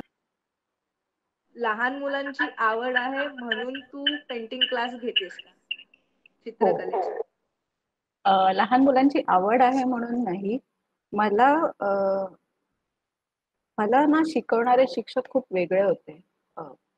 ते अशा मेंटॅलिटीचे होते की लहान मुलं काय ड्रॉ करतायत ना ते समजून घेण्याचा तुम्ही प्रयत्न करा. तुम्हाला समजेल असं त्यांना ड्रॉ करायला लावू नका, because that is copy. Copy करणं हे चित्रकला नाही. त्या मुलांना जे वाटतंय, त्यांचे जे इमॅजिनेशन आहे, त्यांच्या डोक्यात काय चाललंय, कुठल्या तरी म्हणजे मुलांची ड्रॉइंग बुक्स तू बघशील ना तर ती त्यांची डायरी असते एक प्रकारची. त्यांना लिहायला येत नसतं तेव्हापासून ते ड्रॉ करतात. का करतात? कारण त्यांच्याकडे नसतं दुसरं काही कम्युनिकेशनचं साधन. तर तेव्हा ते जे ड्रॉ करतात ना ते समजून घेण्याचा प्रयत्न जास्त झाला पाहिजे, इन्स्टेड ऑफ त्यांना हे सांगणं की नाही तू लाईन स्ट्रेट काढ, नाही तू लाईनच्या बाहेर कलर नाही गेला पाहिजे. ही तर इतकी चीड येण्यासारखी गोष्ट आहे की लाईनच्या बाहेर कलर नाही गेला पाहिजे. का? कोणी सांगितलं तुम्हाला? कोणी सांगितलं तुम्हाला की चित्रकला ही अशी असते? हो, ते एका पॉइंटला ते इम्पॉर्टंट असतं फिनिशिंग येणं, पण ते जेव्हा आहे तेव्हा येऊ दे ना. तुम्हाला लहानपणापासून त्याला पिकासो बनवायची गरज नाहीये. तो कदाचित फक्त काहीतरी सांगण्याचा प्रयत्न करतोय. त्याला कदाचित आर्टिस्ट व्हायचं पण नाही, त्याला कदाचित खरंच डॉक्टर किंवा इंजिनियर व्हायचंय. व्हाय त्यांना चित्रकला एकतर एक कला हे जे आहे ना हे एक मुक्त साधन आहे. त्याच्यामध्ये कुठलेही रिस्ट्रिक्शन्स येणं म्हणजे कलेचा मृत्यू, मला तरी असं वाटतं. खरंय खरंय. तर त्याला काही अर्थच नाही राहत. जर तुम्ही कलेत सुद्धा रिस्ट्रिक्शन अभ्यासात असू देत ना, आयुष्यात असू देत, डिसिप्लिन असलं पाहिजे. कलेमध्ये पण असतं, पण ते इतक्या लहान वयात बिंबवणं गरजेचं नसतं. लहान वयात त्यांना मुळात एक्सप्रेस होऊ देणं खूप गरजेचं असतं. आणि मी त्यासाठी शिकवायला सुरुवात केली, कारण मला जे शाळांमधून आजकाल शिकवलं जातंय ते बघून इतकी चीड यायची की यार आम्हाला तर नाही शाळेत असं शिकवलं. आम्ही तर किती मस्त धमाल करायचो ड्रॉइंगच्या पिरियडला. आमचा एक क्लास असायचा, ड्रॉइंग रूम असायची आमच्या शाळेमध्ये. तिथे जाऊन आम्ही वाटेल तेवढे कलर वापरायचो. आमचे सर मुळात असे होते जे आम्हाला कलर वापरण्यावर, पेपर्स वापरण्यावर कधीही बंधन नाही. कधीच असं नाही की ड्रॉइंग बुक ही तुम्हाला वर्षभर पूर्वीच पाहिजे. तुम्ही 1760 ड्रॉइंग बुक्स वापरू शकता, तुम्ही 1760 पेजेस घेऊ शकता त्यांच्याकडनं. तर हे जे आहे ना, हे जे मुक्तता आम्हाला मिळाली, मला कुठेतरी वाटतं की ती आजकालच्या मुलांना मिळाली पाहिजे. कारण आजकालच्या मुलांचं ऑब्झर्वेशन खरंच खूप चांगलं आहे. त्यांनी म्हणजे आपल्यापेक्षा ते खूप जास्त टॅलेंटेड आहेत, खूप जास्त गोष्टी ऑब्झर्व करतात. त्यांना एक्सपोजर केवढं आहे. ते लहानपणापासून फॉरेन ट्रिप्स वगैरे करून येतात.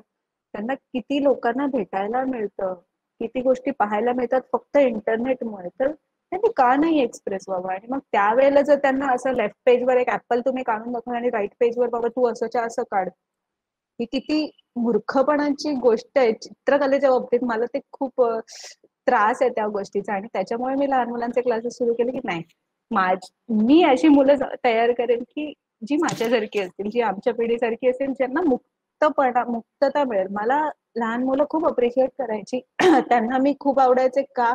कारण मी त्यांना शाळेसारखं रेस्ट्रिक्ट नाही करायची. कुणालाही विचारा, आतापर्यंत जे कोणी माझ्याकडनं ड्रॉइंग शिकून गेलेत, दे विल लाईक हा समीक्षा दीदी मस्त होत. मला तिच्याकडे किती कन्सिस्टंटली मुलं यायची, कारण तो 1-1.5 तास त्यांना मुक्त असायचा ना, कुठलंच रेस्ट्रिक्शन नसायचं. आई खूप वैतागायची, घरात खूप गोंधळ असायचा. खूपच गोंधळ असायचा आणि ती लहान मुलं जायला नाही मागायची. आई खूप वैतागत असली तरी प्रश्न आईचाच होता मात्र. काय बोलता? हम्म. त्यांचं जे भावविश्व ते खुलं करतात ना यार आपल्या समोर. कधी कधी ना ते ड्रॉ नाही करत, सांगतात, गप्पा मारत बसतात. मग मी त्यांना तेच ड्रॉ करायला लावते की तू हे ड्रॉ करशील तर कसं करशील, तू या पर्स्पेक्टिव्ह बघ ना. समजा तू पंख्यावर बसून खालची तुझी बेडरूम बघितली तर कशी दिसेल. त्यांना ते माइंड गेम्स खूप आवडायचे, कारण मला आवडलं होते. मला माहितीये मी लहान असताना मला आवडलेलं. लहान मुलांची मेंटॅलिटी अशी कितीशी वेगळी असणार. एक मुलगा होता जो घरातला एसी सुद्धा ड्रॉ करायचा. एक मुलगा होता जो कुठल्याही चित्रात उडणारं विमान ड्रॉ करायचा, कारण त्याला आवडायचं. तो व्हाय नॉट, हे येऊ देत ना त्यांच्या चित्रात. त्यांची त्यांची एक शैली असते, त्यांचं एक ऑब्झर्वेशन असतं. आणि ती लहानपणापासून डेव्हलप अशीच होणार जेव्हा तुम्ही त्यांना मोकळं सोडाल, नॉट की त्यांना बांधून ठेवणार. बरोबर. चित्रकलेची तू पुस्तकं बघशील आजकालचे, म्हणजे पुस्तकं नाही, वह्या त्यांच्या होमवर्क सारख्या. एक व्यवसाय कसे असायचे आपल्याला पूर्वी, प्रश्न लिहिलेला असायचा आणि उत्तर लिहिण्यासाठी 3 ओळी. तशी ड्रॉइंगची बुक्स झाली, त्याला काही अर्थच नाहीये. सो ते कुठेतरी ब्रेक करायचं होतं म्हणून मी हे शिकवायला घेतलं होतं. नाही, खूप खूप सुंदर. म्हणजे तू जे काय एक्सप्लेन केलेस, तुझी थॉट प्रोसेस त्यातून कळते. आणि खरं कला ही असते ना ती कुठे आपण अशी बंद करून ठेवू शकत नाही. ते बोलतात ना ज्याच्याकडे टॅलेंट असतो ना तो माणूस कधी उपाशी राहू शकत नाही, तसंच आहे ते काहीसं. अगदी बरोबर. तसं हो हो हो. चला आता शेवटचे 2 फ्लॅग कार्ड खूप महत्वाचे आहेत. हे 2 उरलेले आहेत. हे काय पिंक आणि दुसरे बेबी पिंक. Baby pink. हम्म. म्हणजे तुला हे आवडत नाही तर असं म्हणजे कळलं आम्हाला समजलं. पुणतांबेकर बोलत आहेत की यू थिंक डिफरंटली. खरंय, ती वेगळा विचार करते म्हणूनच तिचा इंटरव्ह्यू वेगळा घ्यायचा विचार केला आम्ही. बरं, तर याच्यामध्ये आहे कविता. ओके.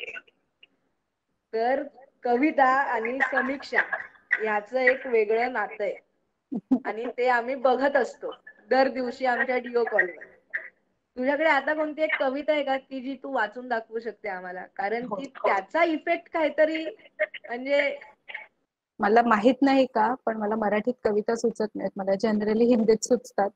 ही काहीतरी वेगळीच प्रोसेस आहे. ती मी आत्ताच एका कॉम्पिटिशन साठी लिहिली होती, पण ही मला माझ्या थॉट प्रोसेसला जाणारी आहे, त्याच्यामुळे मी तुम्हाला सांगते. ही वाचून दाखवेन. वाचून दाखवू ना, चालेल ना? एक रोज मैंने दुनिया का नक्शा खोलकर जरा गौर किया. एक रोज मैंने दुनिया का नक्शा खोलकर जरा गौर किया. देख ली सारी हदें सरहदें, उन पर रेंगती हुई छोटी छोटी चींटियां. ह्या ज्या छोटी छोटी चिट्या हे मला बेसिकली सांगायचं आहे, जे नकाशावर आपण डॉटेड लाईन्स बघतो हद्दींना, त्या मला म्हणायचं. एक रोज मैंने दुनिया का नक्शा खोल कर जरा गौर किया. देख ली सारी हदें सरहदें, उन पर रेंगती हुई छोटी छोटी चींटियां. फिर चाय का कप किचन में रख कर जब वापस आई तो चींटियों की एक लंबी कतार पाई. या मुंग्या खरोखरच्या आहेत. फिर चाय का कप किचन में रखकर जब वापस आई तो चींटियों की एक लंबी कतार पाई. चाय के गिरे छींटों के इर्द गिर्द उन्होंने एक बस्ती बसा ली थी. चाय के गिरे छींटों के इर्द गिर्द उन्होंने एक बस्ती बसा ली थी. उस कतार के इस पार भी मैं थी और उस पार भी. फिर उस नक्शे में मैंने अपना घर ढूंढा. फिर उस नक्शे में मैंने अपना घर ढूंढा. देखा कि कहीं ये 2 हिस्सों में तो नहीं बट गया. नहीं बटा था. फिर याद आया वो चश्मा जो मेरे कलाकार दोस्त ने मुझे भेंट दिया था. फिर याद आया वो चश्मा जो मेरे कलाकार दोस्त ने मुझे भेंट दिया था. मैंने झट से ड्रॉवर से निकाल कर अपनी आंखों पर चढ़ाया. अब सारी चींटियां गायब हो गई थी. अब सारी चींटियां गायब हो गई थी. बिना सरहदों की दुनिया कितनी खूबसूरत लग रही थी. वा दादा, वा वा वा. काय कमाल, काय कमाल. म्हणजे एवढं भारी लिहितं का कोण? हा, थँक्यू. म्हणून मी या प्रश्नाची सुरुवात हीच केली की कविता आणि समीक्षा यांचं काहीतरी वेगळंच समीकरण आहे. म्हणजे माझा मूड ऑफ झाला किंवा काय झालं तर मग समीक्षाला कॉल करून मी विचारतो की समीक्षा काहीतरी ऐकव ना, काय करते. असं असतं आमचं. खूप कमाल, खूप कमाल. आणि एवढी अर्थपूर्ण, म्हणजे तुला जो चष्मा मिळाला ना तो चष्मा मला हवाय असं मला असं कधी कधी वाटतं. म्हणजे तुझ्या कवितेतली प्रत्येक गोष्ट मला हवी असते, कारण की ती तेवढी गोड आणि सुंदर असते. तर कसं म्हणजे तू तुझ्या फारशा कवितेमध्ये उर्दू असतं. मला पण उर्दू शिकायचं होतं, पण ते काय मला जमलं नाही. कारण की ते मला म्हणजे मी सुरुवात केली आणि मग मला कळलं नाही समीक्षाला जमते तेवढं पुरे, आपण नको लक्ष घालू याच्यामध्ये. तू उर्दू कुठून शिकलीस, कसं शिकलीस, आणि जेव्हा तुला एखादी कविता सुचते, व्हॉट इन्स्पायर यू ती कविता सुचण्यासाठी, ते एक सांग. ओके. उर्दू मी शिकलेली नाहीये ऑफिशियली बघायला गेलं तर. माझा एक मित्र आहे दानिश म्हणून, मैत्रिणीचा मित्र आहे. त्याच्यामुळे आमचं बोलणं व्हायचं असं कवितांवरनं वगैरे. तो मला शेअर करायचा किंवा त्याच्या व्हॉट्सअप स्टेटसवर मला दिसायच्या काही काही कविता. खूप ग्रेट लोकांच्या, बशीर बद्र म्हणशील, गालिब म्हणशील, त्यात जालिब, हबीब जालिब जे आहेत त्यांचे कुठले ना कुठले शेअर तो टाकत राहायचा आणि मी त्याला त्याचे मिनिंग विचारायचे. कारण आपण जे इंटरप्रेट करतो दुसऱ्या भाषेतलं मराठीतलं ठीक आहे, आपण बिटवीन द लाईन्स वाचू शकतो, पण प्रत्येक भाषेतलं आपल्याला वाचता येईलच असं नसतं. तर त्याच्यामुळे मला मी त्याला विचारायची आणि तो पण मला ना अभ्यासपूर्वक असे लेखच्या लेख पाठवायचा की याला ह्याच्यातनं काय म्हणायचं. तर मला तो प्रकार एवढा आवडायला लागला की एकेका शब्दाचा मिनिंग आणि शब्द इतके सुंदर असतात मुळात उर्दू मधले, तर ते एक ब्युटी आवडायचीच मला. आणि मग त्याने मला एक वेबसाईट रेखता नावाची जी आहे, सगळ्यांना माहीतच असेल अर्थातच, ती एक रेकमेंड केली आणि मी त्याच्यावर जाऊन रोज कानात घालून ऐकू लागले काम करता करता. आणि मला ते आवडायला लागलं. आणि त्याच्यामध्ये ना एक छोटासा प्रकार होता त्या रेखता वेबसाईटवर, अजूनही मी सांगेन सगळ्यांना बघायला, की डिक्शनरी नावाचा एक प्रकार होता, ज्याच्यामध्ये ते रोज एका शब्दाचा अर्थ समजवायचे. असा एक हे होता. आणि त्याच्या खाली त्यात तो आपण म्हणतो ना शब्दाचा वाक्यात उपयोग करा, तर तसं एक शेर मध्ये उपयोग केला आहे की गझल लिहिली आहे त्या शब्दाला घेऊन, असा एक प्रकार तिथे असायचा. तर तो पॅटर्न मला एवढा आवडला, तर मी तेव्हा असं सुरुवात केली की ठीक आहे ना, बघूया ना ट्राय करून जमतंय का म्हणून. तर तो शब्द घ्यायचा आणि त्याला त्याच्यावर आपल्याला काय सुचतंय ते लिहायचं. तर स्टार्टिंगला मी ते करायची. आणि नंतर नंतर मग थॉट्स यायला लागले असे की जे लिहिता येऊ शकतात. मग सॉरी, ते किती प्रभावीपणे लिहिता येऊ शकतात. मराठीतनं मला पहिले ना सुचायचंच नाही. मी जर मराठीत लिहायला गेली तर ते कुठेतरी गडबडायचं, नाही जमायचं मला. मग मला हिंदीमधनं सुचत जायचं. मग असं झालं की मी शेर लिहायला लागली. शेर शेर नव्हतेच ते, असं जस्ट एक आझाद नज्म जसं म्हणतो आपण, आझाद कविता असते, मुक्त कविता असते, तशा टाईपचं ते थोडंसं असायचं. फक्त थॉट लिहिणं माझ्यासाठी इम्पॉर्टंट होतं, तर मी ते करायचे. आणि मग त्याच्यासाठी रिसर्च करायला लागायचे की हा बाबा, हा उर्दू शब्द आपण वापरतो, पण हा बरोबर वापरतोय का. असं नको व्हायला की कोणीतरी म्हणतात चुका काढाव्यात की हे काय, हे असं नसतं वापरत, असं नसतं वापरत. तर मी ते बघायचे की तो शब्द कशा प्रकारे वापरला गेलाय, किती गझल्स मध्ये वापरला गेलाय, कुठल्या अर्थाने वापरला गेलाय, असं तसं बघून बघून मी ते लिहायची. मग त्याच्या सोबत कुठला शब्द वापरता येतो, कधी कधी त्याच्यामध्ये ए आणि ओ हे उर्दू मध्ये खूप असतात बघ, है ना. तहे दिल म्हणतो आपण, तर ए आणि ओ हे खूप वापरलं जातं. तर मला तो प्रकार खूप आवडतो. त्याच्यातनं आपण पाहिजे ते शब्द बनवू शकतो, बेसिकली कॉम्बिनेशन्स बनवू शकतो. तर ते खूप आवडलेला मला प्रकार, तर मी तो ट्राय करायची. चुकलं असेल, अजूनही शिकतेच आहे, असं काही खूप एक्सपर्ट झालीये किंवा काहीच नाही, तसं तर मी कधीच म्हणणार नाही. कारण भाषा ही वेगळाच प्रांत असतो. आपण आपल्या भाषेत जेवढं, आपण त्याला आपल्याच भाषेतले सगळे शब्द माहित नसतात, ते दुसऱ्या भाषेवर प्रभुत्व मिळवणं हे खूप कठीण गोष्ट आहे. पण मला आवडतं ते लिहायला. आणि नुकतीच जी एक हिंदी रायटिंगची एक कॉम्पिटिशन मध्ये मी पार्ट घेतलेला, त्याच्यातनं मला हिंदी बरंच वाचावं लागलं, कारण मला लिहिण्यासाठी वाचणं खूप इम्पॉर्टंट होतं. तर आता असं झालं मराठीतनं काही सुचेन असं झालंय. ऍटलिस्ट कवितांच्या बाबतीत लेख मी लिहू शकते, पण कविता म्हणशील तर हिंदीतच सुचतात. आपण असं म्हणतो ना, आपण विचार कुठल्या भाषेत करतो तेच कुठेतरी तसंच उतरलं तरच ते जास्त प्रभावी ठरतं, असं होतं. मी यासाठी अनम्यूट झालो कारण की कथेवर आलेलीस आणि शेवटच्या फ्लॅग कार्ड मध्ये तेच आहे, कथा. येस. तर सगळ्यात महत्वाचं आणि ज्याच्यामध्ये समीक्षाचा हात कोणीही पकडू शकत नाही. हो हो हो, नाही कारण की हे खरं आहे.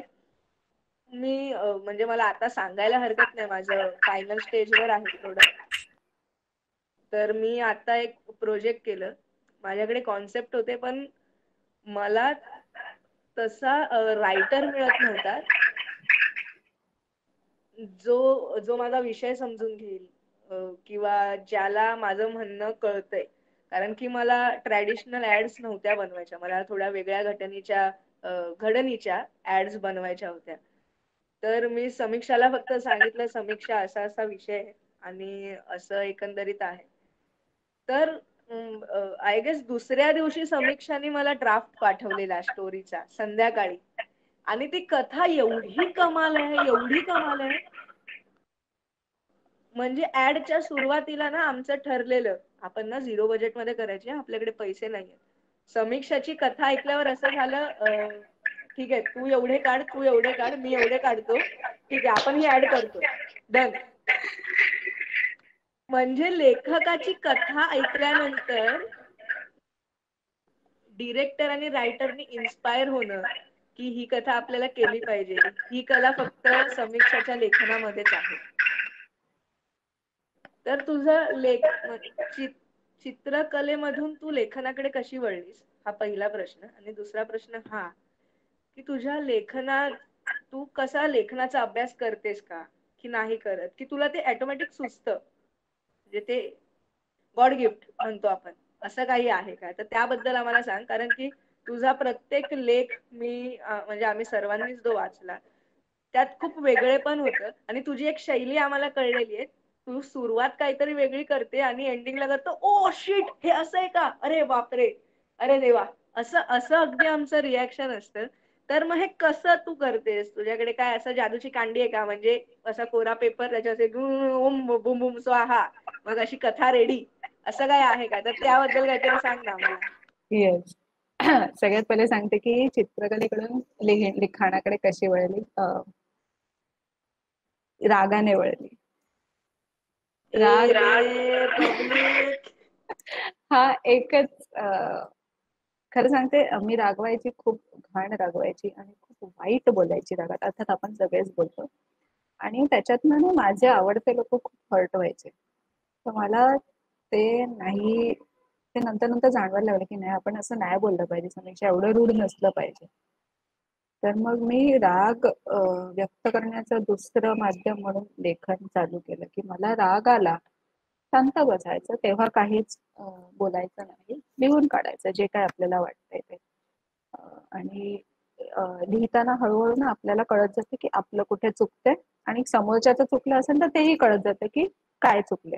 पण समोरच्याचं कळताना सुद्धा हे कळतं की आपल्याला नक्की राग कसला आलाय, आपण गैरसमजूत करून घेत नाही. तर ते लिहिता लिहिता, आणि मी ते नंतर वाचायची ना, मला खूप फिलॉसॉफिकल वाटायचं, अरे कसं भारी लिहिते मी, असं माझं मलाच वाटायचं. तर तसंच थोडंसं झालं तेव्हा मी रागात नव्हते, तेव्हा मी व्हायलिन शिकत होते. क्लास जस्ट चालू केले आणि मला खूप आवडायचं ते. तर रात्री मी अशी छान व्हायलिनचा रियाज करायची, छान अंघोळ बिंघोळ करून रात्री. आणि मग एक डायरी मला मिळाली होती. मला अर्थातच चित्रकार लोकांना म्हणशील किंवा कुठल्याही लेखकाला म्हणशील, त्यांना डायरी मिळणं किंवा स्केचबुक मिळणं हे एक वेगळंच इन्स्पिरेशन असतं. एक कोरी डायरी मिळणं. एक मिनिट. आनंदवारीचे सगळे लोक ऐकताय ना ही गोष्ट, म्हणजे समीक्षा आपल्याला इनडायरेक्टली सांगते की तिला हे गिफ्ट हवंय, नोट डाऊन करून ठेवा. ठीक आहे, कंटिन्यू. तर ते एक इन्स्पिरेशन असतं. त्याच्यामुळे मला तेव्हा एक नुकतीच नवीन डायरी मिळाली होती आणि त्याच्यात मी ठरवलं होतं की मी रोज काहीतरी लिहायचं बसताना. आणि काही नाही, बसल्यावर जो रॅन्डम शब्द डोक्यात येईल तो लिहायची पहिले, आणि तो लिहिला की पुढे सुरू व्हायचं. मग तो जो काही प्रवास असेल, जे काही लिखाण जे जे डोक्यात येतं, ते आम्हाला असतं ना कॉलेजमध्ये कॅम्पेन करताना ब्रेन स्टॉर्मिंग असतं. जे तुमच्या डोक्यात पहिले येतं ते काढायचं, लिहून काढायचं, आणि त्या आयडियाज हळूहळू बाहेर निघतात. तो तसंच मी लिहित गेली आणि नंतर ते माझं मलाच आवडायला लागलं. पण हे कधी पब्लिश करायचं मनात नाही आलं. ते माझ्या त्या डायरीतच असायचं. कधीच नाही कोणाला दाखवलं, कोणालाच नाही दाखवलं. त्यातल्या त्यात सोहम, मला वाटतं माझा भाऊ वाचायचा कधी कधी, पण बाकी कोणाला मी दाखवलं नव्हतं. आणि त्याच्यानंतर मग असंच झालं, हळूहळू पर्यावरणाच्या बाबतीत जो काही हलगर्जीपणा व्हायला लागला, दिसायला लागला, आणि त्याचा त्रास व्हायला लागला खूप जास्त आंतरिकपणे, तेव्हा मी त्याच्याबद्दल लिहिणं सुरू केलं. आणि अर्थातच ते याच अँगलने होतं की तुम्हाला तुमच्या बिझी लाईफमध्ये किती छोट्या छोट्या गोष्टींमधून पर्यावरणाला मदत करता येईल, किंवा तुम्हाला काय करता येईल. फार ग्रेट काही करायचं नव्हतं, खूप ग्रेट लोक बनवायचे नव्हते आपल्याला. असे खूप सारे लोक हवे होते जे छोटं छोटं काहीतरी करतील, काहीतरी छोटासा एफर्ट टाकतील. आणि तशातनं मी लिहायला सुरू केलं. तेव्हा खूप रिसर्च करायची, बघायची की कोण कोण काय काय करतंय, ब्लॉग्स वाचायचे. आणि मग त्याच्यातनं ही ब्लॉगची कल्पना सुचली होती. अर्थरक्षक, अर्थ हा इंग्लिशवाला अर्थ आहे आणि रक्षक आपला मराठी, असा नावाने माझा एक ब्लॉग आहे. तर तो लिहायला सुरुवात केली. आणि त्याच्यात मी अर्थातच हे बघून ठरवायचे की किती अटेन्शन स्पॅन आहे आजच्या जनरेशनचा. अटेन्शन स्पॅन हा इंस्टाग्राममुळे 1 मिनिटावर येऊन ठेपलेला आहे की तुम्ही फक्त 1 मिनिट एखाद्या माणसाला बिझी ठेवू शकता. तो साधारण 1-1.5 मिनिटात वाचून होईल एवढे छोटे छोटे मी लिहायची लेख. नंतर थोडे थोडे मोठे होत गेले, पण ते लोक आवडीने वाचायला लागले. ते एक आवडायला लागले लोकांना. तेव्हा मला कळलं की हा कुठेतरी लिहिता येते आपल्याला असं, जे की लोकांना भावू शकेल आणि त्यांना आवडू शकेल. मग मी माझे जे काही छोटे छोटे लेख होते ते सुद्धा ब्लॉगवर पब्लिश केले. पण त्याला मी काय फार असं जास्त काय म्हणतात त्याला शेअरिंग म्हणायचं तर केलं नाही, कारण मी कुठेतरी अशी धाकधुकीत असते की ठीक आहे मला आवडतंय पण सगळ्यांना आवडेल की नाही माहिती नसतं. आणि मग ऍक्च्युली टॅग मध्ये आल्यानंतर जेव्हा अप्रिशिएट व्हायला लागल्या या गोष्टी, जेव्हा मी पहिला लेख लिहिला सत्य शिवसुंदर, तेव्हा पण तेच झालं होतं.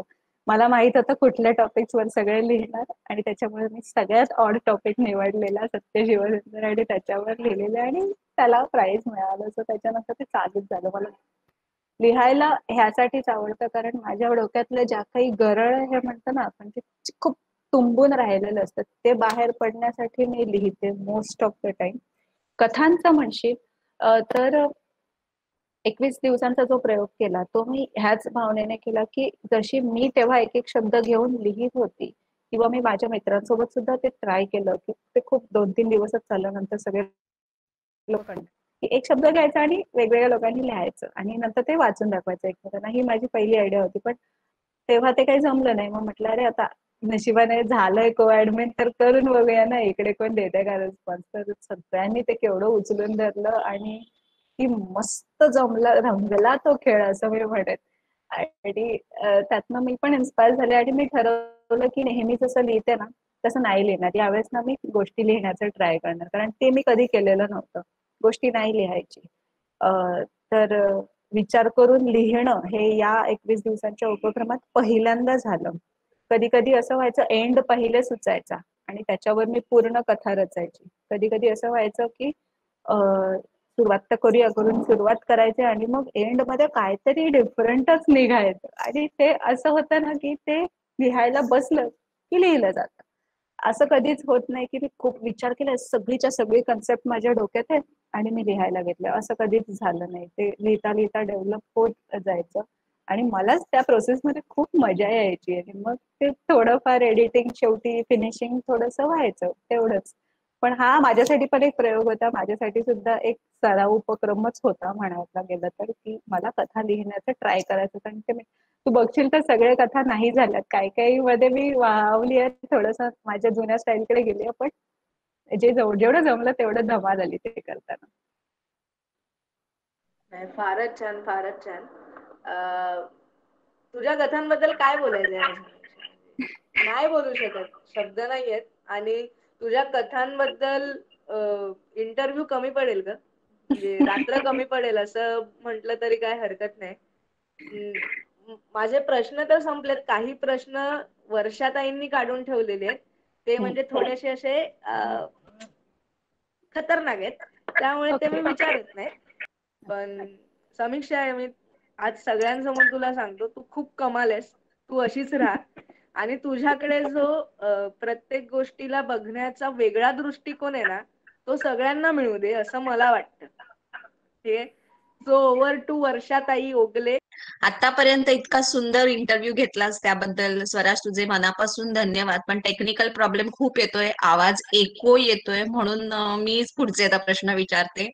स्वराजने बहुतेक जवळजवळ सगळ्याच तिच्या पैलूकडे आपल्या लक्ष वेधलं. पण एक विशेष लक्ष म्हणजे तिने सुरुवात कुठून केली होती तर ऍक्टिंग. आपल्या याच्यात पहिलं प्राइज तिला ऍक्टिंग साठी मिळालं होतं. आणि त्याच्याबद्दल तू काही सांगशील का की ते हे इतकं वेगळं ऍक्टिंग तू कसं काय तुला ते सुचलं की एकपात्री करायचं होतं. तर आम्ही सगळेजण प्रत्येक जण जुनी नाटकं कुठे कुठे कुठे काही मिळतं ते शोधत होतो, पण हिने त्याच्यातही स्वतःच इनपुट दिलंय आणि ते इतकं सुंदर होतं. त्याची झलकही मिळाली तरी चालेल ना समीक्षा?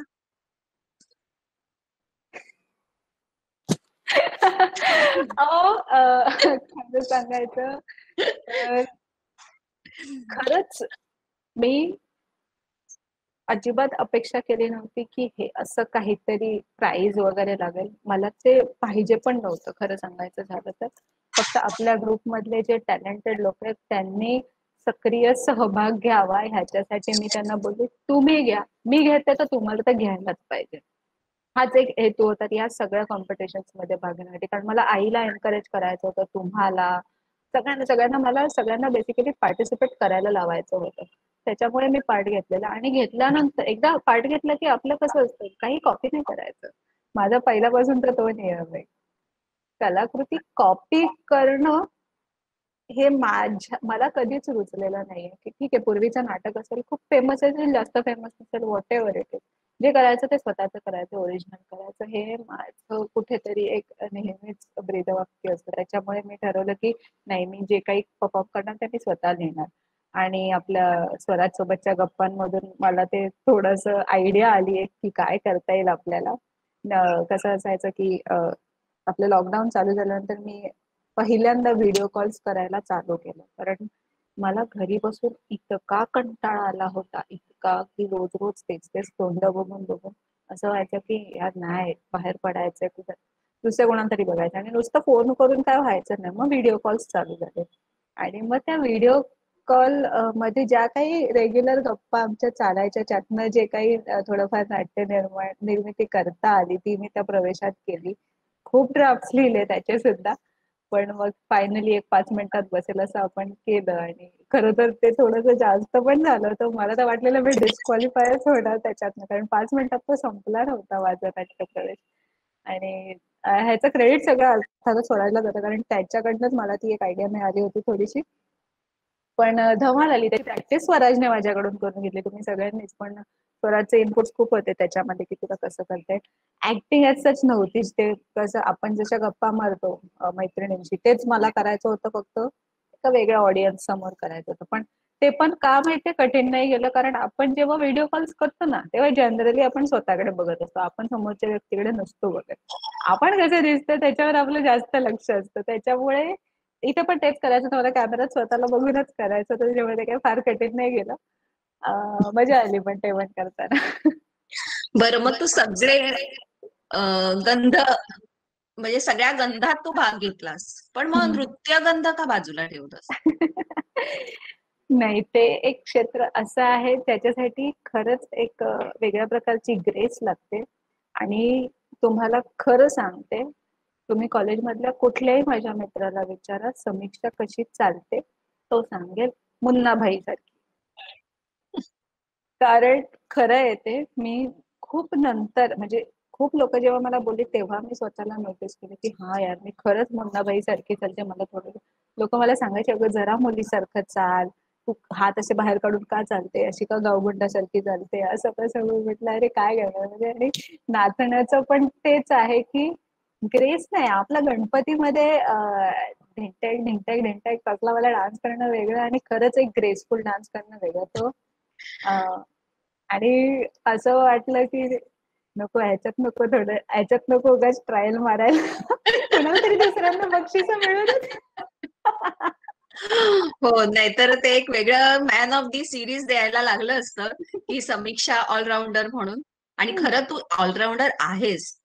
मी एक विशेष सांगेन की तिला स्वतःला बाईक चालवायलाही, गाडी चालवायलाही खूप आवडतं. आणि ती बऱ्याचशा ट्रिप्स, तिच्या भटकंती, ती गाडी स्वतः ड्राईव्ह करत करते. मलाही त्याचं कौतुक आहे. मीही तिला म्हणते मलाही करायचंय असं काहीतरी. आणखीन तिला ट्रेकिंगचीही खूप आवड आहे. वरचेवर तिचं ट्रेक चालू असतं. आता सध्या लॉकडाऊनमुळे थोडंसं त्याच्यात बंदी आली आहे म्हणा, किंवा एक शॉर्ट ब्रेक घेतलाय, पण ती लवकर तेही सुरू करेल. आणि त्यावेळेला आम्ही सगळेही म्हणू की तो ब्रेक मोडायला आम्ही तुझ्या सोबत येऊ ट्रेकिंगला. आता काय बोलायचं समीक्षा तुझ्याबद्दल, की आता इतकी हरहुन्नरी म्हणशील तर अष्टपैलू व्यक्तिमत्व, एवढ्या छोट्या वयात तू सगळंच करतेयस. खरंच तुझे आमचे आशीर्वाद तुला आहेतच. तू अशीच उत्तमोत्तम प्रगती करत राहा असं आम्ही म्हणू. आणि ह्या एका सुंदर नोटवरच मी ही मुलाखत संपली असं म्हणते. आणखीन कोणाला काही विचारायचं असेल किंवा तिच्याशी काही गप्पा मारायच्या असतील तर तुम्ही ताईला विचारू बोलायचं. शकता. प्रश्न असा नाही विचारायचा आहे, एक बोलावंसं वाटलंय तुझ्याबद्दल. म्हणजे जसं मी माझ्या मुलाखतीत पण म्हटलं होतं की मी मेंबर झाले आणि लॉकडाऊन लगेच सुरू झाला, त्यामुळे भेटी कोणाशी झाल्या नव्हत्या, ओळखी कोणाशी नव्हत्या, आणि मग त्या ऑनलाईन आपल्या सगळ्या स्पर्धा सुरू झाल्या. त्याच्यामध्ये एकेका स्पर्धेत म्हणजे नावं फक्त येत होती, ओळखत कुणालाच नव्हते, असं एक हे होतं. आणि प्रत्येक स्पर्धेमध्ये तुझा पार्टिसिपेट करणं आणि तुझं जे क्रिएशन ते मी प्रत्येक वेळी बघितलं, वाचलं, ऐकलं, व्हॉट एव्हर. कुठेतरी टॅगच मुळात नवीन असल्यामुळे कुठेतरी असं वाटलं की अरे बापरे, एवढ्या लहान लहान वयातली ही मुलगी आहे आणि एवढं काय काय करते. कुठेतरी न्यूनगंड यायला लागला की अरे अरे आपण काहीच नाही करत यार, ही इथे एवढी अशी काय काय मंडळी आहेत.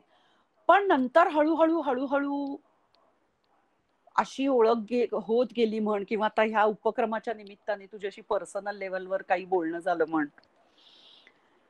एक इन्स्पिरेशन मिळालं. तो न्यूनगंड तर केव्हाच कुठेतरी पळून गेला, पण एक इन्स्पिरेशन मिळालं. आणि इतकं कौतुक आहे ना, म्हणजे रसगंधची जी आपली स्पर्धा झाली होती आणि त्याच्यामध्ये तुझी ती प्लेटचा फोटो जो आम्ही बघितला, म्हणजे माझी मुलगी पण शेफ आहे, त्यामुळे मला हे प्लेटिंग काय असतं हे माहिती, आणि मला त्याची आठवण झाली की ती अशी सुंदर सुंदर प्लेटिंगचे फोटो पाठवायचे. मी इतकी इम्प्रेस झाले ना त्या तुझ्या प्लेटिंगनी, म्हटलं वाव काय मुलगी आहे ही. खूप कौतुक आहे समीक्षा तुझं. आणि म्हणजे मी ह्याच्यामध्ये तुझ्या आईवडिलांना पण क्रेडिट देईन की तुला हवं तसं वाढण्याचा चान्स दिला तुला त्यांनी, कुठेही रोखलं नाही कुठे. कारण हा खूप मोठा रोल असतो, हे जर नाही असं केलं गेलं ना तर व्यक्तिमत्व नाही खुलत. त्यामुळे हा खूप मोठा त्यांचा वाटा आहे तुझ्या या ग्रोथ मध्ये. आणि अर्थात बाकी जे सगळं तू अचीव करतेस ते खूप म्हणजे खूप वाखाणण्यासारखं आहे. मला स्वतःला तू ऍज अ पर्सन, मी अजून भेट नाही झालेली तरी पण मी म्हणेन की तू ऍज अ पर्सन माझ्याशी जी अप्रोच झालीस किंवा आपलं जे संभाषण झालं त्याच्यावरनं मी तर तुझी फॅन आहे. बापरे, थँक्यू. अजून एक गोष्ट मी सगळ्यांना सांगू इच्छिते की आपल्या मुलाखती संपलेल्या नाहीयेत. पुढच्या वेळेपासून थोडासा वेगळा पॅटर्न जो आजपासून आम्ही सुरुवात केली आहे तसंच काहीतरी पुढे घडणार आहे. गप्पा गोष्टी असणार आहेत, पण आता 1 to 1 मुलाखत नसणार आहेत. आम्ही ग्रुप मुलाखती सुरू करणार आहोत, आणि तेही आपल्या वेगवेगळ्या स्पर्धांच्या विनर्सची. तुमच्याशी सगळ्यांशी लवकरच कॉन्टॅक्ट केला जाईलच. आणि आपण ह्या प्रोग्रामची सुरुवात एका गाण्याने केली होती. आता मी तुम्हाला एक गाणं ऐकवतेय, तुम्हाला आवाज येतो की नाही तेवढं मला सांगा. चाहे बना दो चाहे मिटा दो, हाँ चाहे बना दो चाहे मिटा दो, मर भी गए तो देंगे दुआएं, मर भी गए तो देंगे दुआएं, उड़ उड़ के कहेगी खाक सनम ये दर्द मोहब्बत, सहने दो मुझे तुमसे मोहब्बत, हो गई है मुझे पलकों की छाँव में रहने दो, एहसान तेरा होगा मुझ पर, दिल चाहता है वो कहने दो मुझे तुमसे मोहब्बत, हो गई है मुझे पलकों की छाँव में रहने दो, एहसान तेरा होगा मुझ पर. एकदम रामचेक. म्हणजे आता तिने हेही क्षेत्र पुढे सुरू करायला काहीच हरकत नाही, ह्या शुभेच्छा मी तिला देईन. हो, बापरे, हे सुद्धा मी ऑडिशनला पाठवलं होतं बिकॉज सगळ्यांनी पाठवावं म्हणून. बट आय नो मी एवढी खूप नाही आहे त्याच्यामध्ये. सिंगिंग आणि डान्सिंग हे 2 क्षेत्र असे आहेत ज्यांच्या बाबतीत मला खूप आदर आहे, जे लोक ते करतात, कारण खूप कठीण गोष्ट आहे. समीक्षा तू म्हणालीस तसं की आपल्या आतली ती गरळ ओकण्यासाठी लिहा. सायकोलॉजी हे सांगते की तुम्हाला मन मोकळं करता येत नसेल तर तुम्ही कागदावर उतरवा. जो अनुभव मी स्वतःही घेते, काही वेळी मनात असं खूप काहीतरी साचतं आणि ते येतं मग कागदावर. खरोखर गरळच असते ती. येस. त्याचं आता मला एवढं सांगायला आवडेल की मी म्हणजे आपण म्हणतो म्हणतात की छान लिहितेस काय लिहितेस, पण असं असतं कधी कधी ना ते उतरून जातं. मग मी त्या प्रोसेसमध्ये मला स्वतःला मी नाही सापडत. म्हणजे मला नाही आठवत की मी कसं लिहिलं, कशी सुरुवात केली किंवा हे मला कसं सुचलं, असा प्रश्न माझा मलाच पडतो. तेव्हा मी हे बोलून मोकळी होते की हे देवाने माझ्याकडून करून घेतलं. तो त्याचेच आभार आहेत, आई बाबांचे आभार आहेत की त्यांनी खूप वेगळ्या प्रकारे ग्रोथ माझी केली. मला खूप वेगळ्या प्रकारे वाढवलं आणि खूप वेगळ्या प्रकारचं स्वातंत्र्य दिलं. धाकात नव्हती असं नाही, पण तिथे स्वातंत्र्य द्यायला हवं होतं ते दिलं. त्याच्यामुळे ते खुलत गेलं काही गोष्टी. थँक्यू. येस, मी तर हे विशेष सांगेन की आम्ही सुरुवातीला समीक्षाला सीमाताईंची मुलगी असं होतं, ओळख होती. पण तिने ती पुसून सीमाताईंना नवीन ओळख दिली, अरे समीक्षाची समीक्षाची आई. आई. अजून कोणाला काही विचारायचं असेल तर? नाही, मला आवडेल. सतीशाची आई म्हटलं तरी मला आवडेल ही गोष्ट. Yes yes. आता हे एवढं सगळं ऐकल्यावर ऊर भरून आलाच असेल यू तुमचा. विल बी तुम्हाला प्राऊड. अभिमान, यू मग विल बी काय. प्राऊड. तुमच्या नाही, या मला मुलीबद्दल आम्हालाच पहिल्यापासूनच अभिमान नाही. आहे. हो, नाही, मला पहिल्यापासूनच अभिमान आहे तिच्याबद्दल, पण आज अजून जरा जास्त हे झालं. सगळ्यांसमोर पण तिचं शी कौतुक झाली ना. इज व्हेरी लकी की तुमच्यासारखे आई वडील मिळाले तिला. येस. राजू दादा, आफ्टर जे what she wants to be known for which art. मला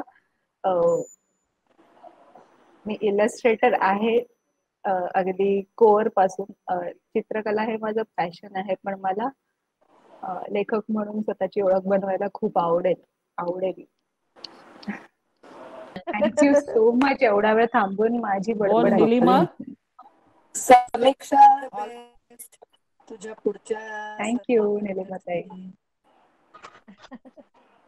गॉड ब्लेस यू. थँक्यू.